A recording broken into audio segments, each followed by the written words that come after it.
কোনো ফুলের বড়া যে এত টেস্টি হতে পারে আমি আগে জানতাম না। আর এখন খাকে বাতাও কেসা হে ওয়াও ওয়াও হে।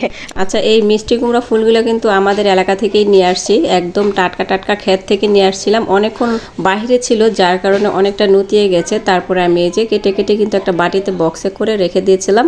তারপরে 2 দিন পরে আবার বের করেছি। এটা টাটকা টাটকা খেতে পারলে অনেক বেশি ভালো। এখন হালকা করে আমি ধুয়ে নিচ্ছি।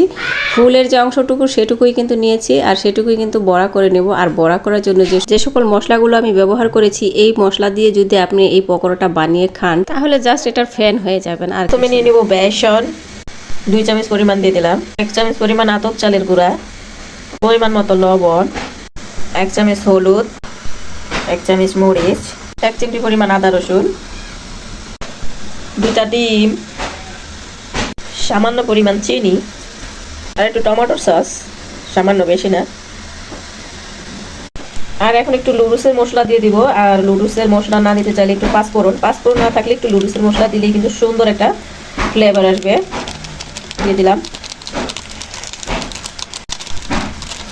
আর এখন একটু পানি দিয়ে তারপরে একটু গাঢ় গাঢ় টাইপের একটা পেস্ট করে নেব।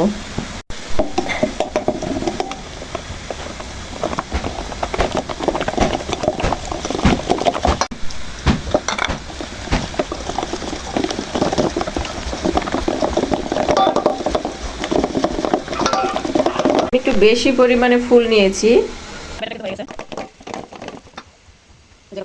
বেশি ভারীও না আবার বেশি পাতলাও না।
এখন খাকে বাতাও কেসা হে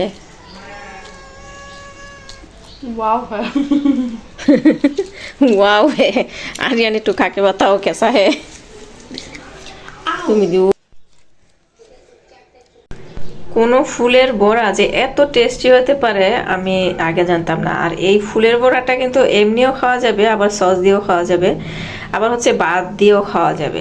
আমরা যদি ভাতের সাথে একটা কাঁচা মরিচ বা শুকনা মরিচ নিয়ে খান তাহলে বলতে হবে যে একটা জিনিস খেয়েছি। আর বিকেলের নাস্তায় চায়ের সাথেও কিন্তু পকোড়া হিসেবে এই ফুলের পকোড়াটা অনেক টেস্টি লাগে বলে।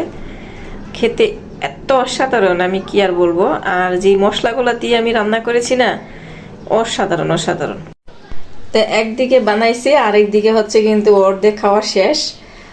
বাদ দিয়ে আর কি খাবো, অর্ধেক কিন্তু এমনি এমনি খেয়ে ফেলছে। আর সস দিয়ে যে কি মজা লাগে একবার খেয়ে মানে দেখতে হবে, নয়তো বা বুঝতে পারবেন না। তো আমি একটু খেয়ে দেখি। তো এর আগে আমি ট্রাই করেছি, খেয়েছি, আর সেজন্যই কিন্তু আবার বানিয়েছি। আপনারা অবশ্যই বাড়িতে একবার হলেও বানাবেন। বিসমিল্লাহ।